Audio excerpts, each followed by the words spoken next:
A maioria das pessoas acredita que, para vender algo, você precisa de um produto excelente. Elas estão erradas. Na verdade, algumas das maiores fortunas do século XXI foram construídas sobre algo que a maioria das pessoas, no primeiro gole, descreveu como remédio xaroposo ou detergente doce. Hoje, vamos falar de uma substância que não deveria existir. Um líquido que desafiou a biologia, a lógica e todas as regras do marketing tradicional. Esta não é uma história sobre refrigerantes. É uma história sobre como dois homens pegaram uma mistura de água, açúcar e cafeína e a transformaram em uma religião secular. De um lado, o mestre da exclusividade, o homem que criou uma necessidade onde não existia nada. Do outro, os rebeldes que entenderam que se você não pode ser o melhor, você deve ser o maior. Bem-vindos à guerra entre Red Bull e Monster. E eu prometo, depois disso, você nunca mais olhará para uma lata da mesma forma. Nossa jornada começa em 1982, não em uma sala de reuniões em Nova York, mas no banco de trás de um táxi em Bangkok. Dietrich Mateschitz era um vendedor de cremes dentais austríaco que sofria de um mal comum, o jet lag. Ele estava exausto. Ele notou que os caminhoneiros locais bebiam um tônico barato chamado Krating Dang. O gosto era horrível, mas o efeito era imediato. O coração disparava, o sono desaparecia, o cansaço era meramente uma sugestão. Para um vendedor comum, aquilo era apenas uma bebida local.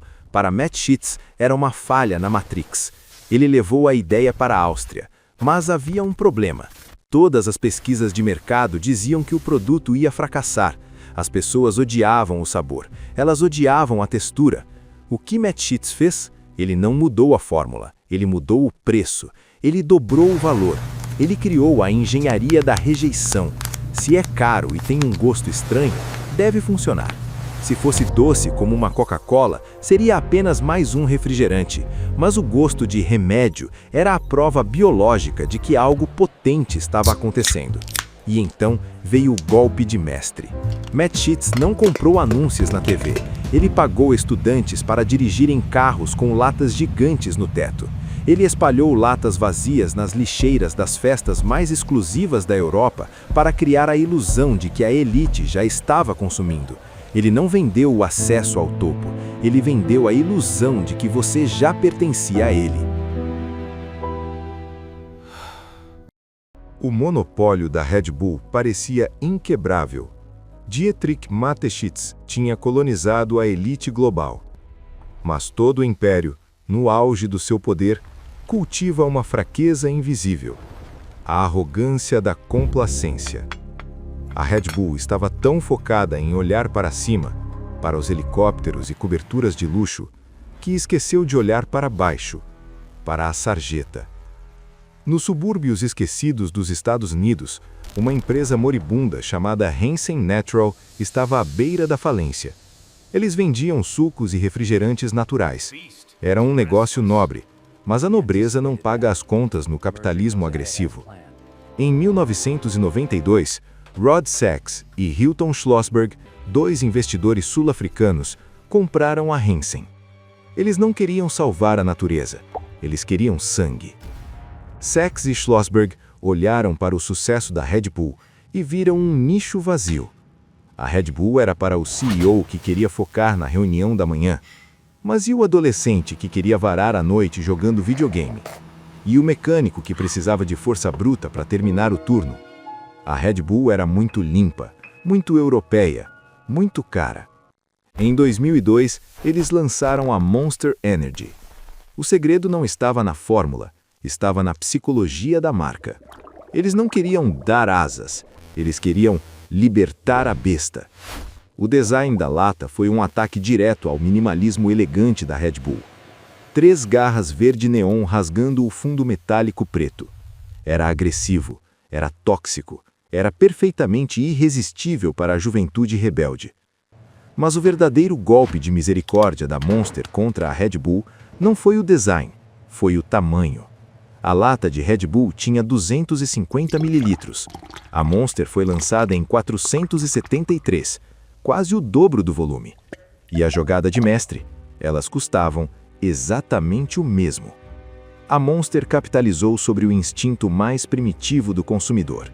Quanto mais, melhor. Se a Red Bull vendia exclusividade, a Monster vendia volume. Se a Red Bull era a Fórmula 1, a Monster era o UFC e o Heavy Metal. A Monster não roubou os clientes da Red Bull. Ela criou uma nova legião. Uma legião que não queria sofisticação, mas sim força bruta. A guerra de marketing se tornou um campo de batalha cultural. Enquanto a Red Bull gastava bilhões comprando times de futebol, a Monster patrocinava motocross, e-sports e bandas de rock. A Monster entendeu que, se a Red Bull era o sistema, eles deveriam ser a resistência. Em menos de uma década, a Monster Beverage viu suas ações subirem 60.000%. Eles provaram que, no reino energético, o volume e a agressividade podiam vencer o status. Mas toda escalada rápida tem um custo, e quanto mais rápida a ascensão, mais dolorosa é a queda livre. A fera estava solta, e logo ela começaria a devorar seus próprios filhos. Chega um momento na história de toda grande corporação em que o produto se torna irrelevante. Para a Red Bull, esse momento foi uma epifania agressiva.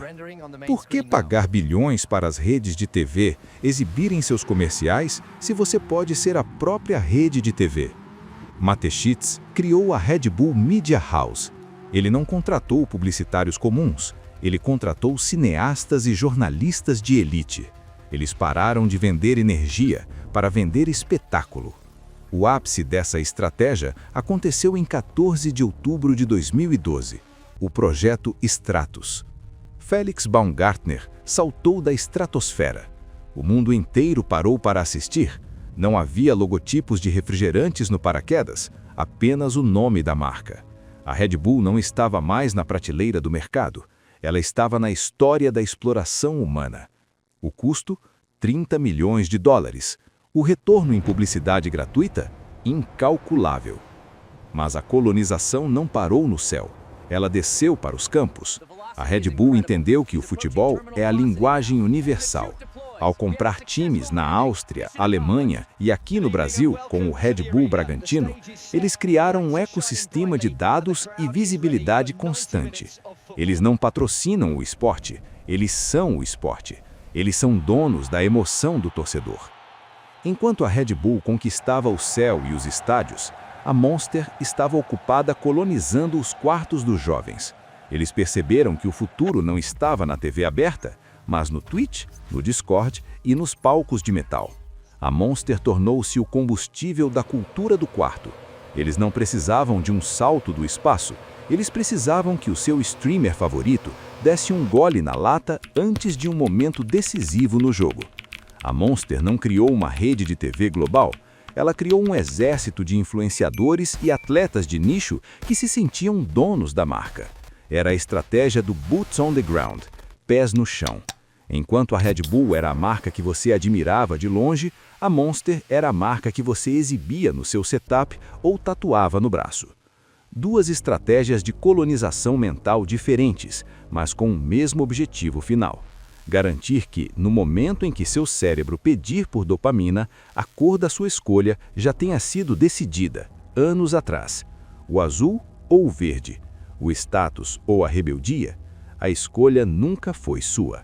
A maioria das pessoas acredita que compra Red Bull ou Monster pelo sabor ou pela energia.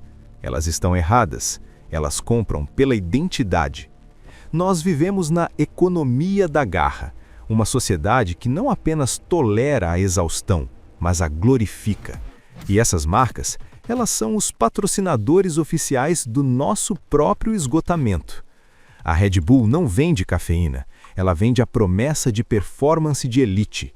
O tamanho da lata de 250 ml é uma engenharia psicológica. Ela é pequena porque é concentrada.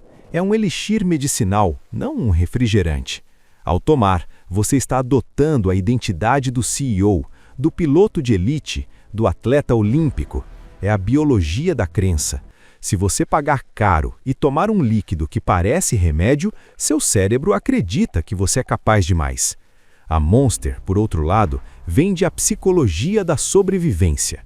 As 3 garras na lata preta não são apenas um logotipo, são uma cicatriz de batalha. Elas apelam para o trabalhador braçal, o gamer varado de sono, o mecânico com graxa nas mãos. Eles não querem a sofisticação da elite, eles querem a força bruta para sobreviver ao próximo turno ou ao próximo nível. A Monster é o uniforme de guerra do exército dos exaustos. Existe um ritual psicológico no ato de abrir a lata, o som do gás escapando, o aroma químico e doce, o primeiro gole gelado. O cérebro recebe um pico imediato de dopamina, não pela cafeína, mas pela expectativa do efeito. É um condicionamento puro. Eles hackearam nosso sistema de recompensa. Nós não somos consumidores, somos usuários em busca da próxima dose de foco. No fim, essas marcas tornaram-se o combustível da cultura do trabalho incessante. O YouTube te ensina a ganhar dinheiro enquanto dorme, mas Monster e Red Bull te vendem o líquido para você não dormir. Elas são o sintoma e a cura de uma sociedade que esqueceu como descansar. Elas viciaram o mundo na garra, garantindo que a guerra entre elas continue, enquanto nós estivermos exaustos demais para parar de beber. Todo milagre alquímico exige um sacrifício. Na busca frenética por transformar água em ouro líquido, a Red Bull e a Monster deixaram um rastro de documentos que elas preferiam que nunca tivessem saído das sombras. Porque, quando você vende a ideia de que o limite humano não existe, eventualmente alguém vai tentar ultrapassá-lo e cair. O primeiro segredo é o que eu chamo de dívida química. A ciência por trás dessas bebidas é um campo de batalha de estimulantes. Não é apenas a cafeína, é a interação com taurina e doses maciças de açúcar. O cérebro recebe um cheque em branco de energia, mas o corpo sempre vem cobrar a conta. Nos últimos 15 anos, centenas de processos foram movidos alegando paradas cardíacas, convulsões e até mortes súbitas de jovens que acreditaram na promessa de que eram invencíveis. Mas para essas empresas, o perigo não é um erro, é um recurso de marketing. Elas contratam exércitos de advogados para garantir que nenhum caso individual se torne uma crise. Acordos de confidencialidade são assinados antes que as famílias das vítimas possam falar com a imprensa. O custo real é o silêncio que o dinheiro compra. E existe o bullying corporativo. A Monster é conhecida mundialmente por ser uma das empresas mais agressivas do planeta. Eles processam qualquer um que use a palavra Monster ou o símbolo de garras, desde pequenos desenvolvedores de jogos até lojas de roupas familiares.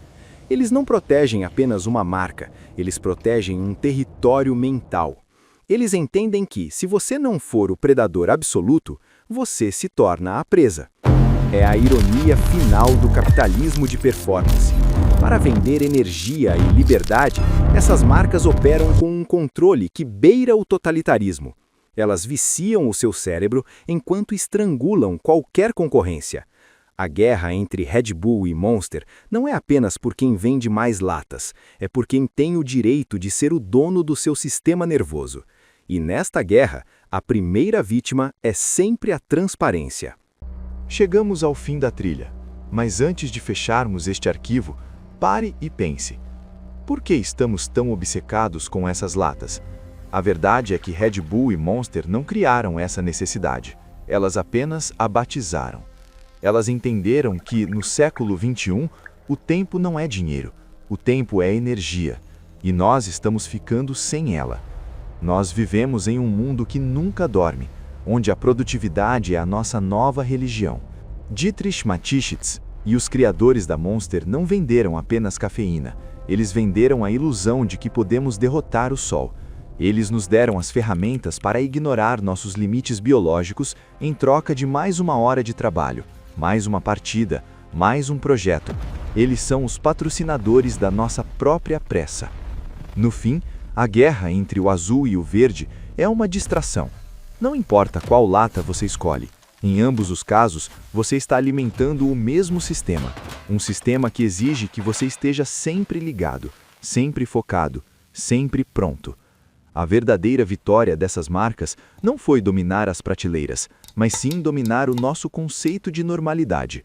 Hoje, ser humano significa estar exausto, e ser bem-sucedido significa ter a energia necessária para esconder essa exaustão. Esta foi a conexão entre a alquimia e o marketing, entre a biologia e a ganância. O arquivo da Guerra dos Energéticos está oficialmente encerrado, mas lembre-se, a próxima vez que você ouvir o som de uma lata se abrindo, pergunte-se: você está bebendo para voar ou está bebendo apenas para não cair? Eu sou o arquiteto, e a sua atenção foi o nosso maior prêmio. Se você chegou até aqui, você já faz parte da conexão. Inscreva-se, o próximo arquivo já está sendo processado.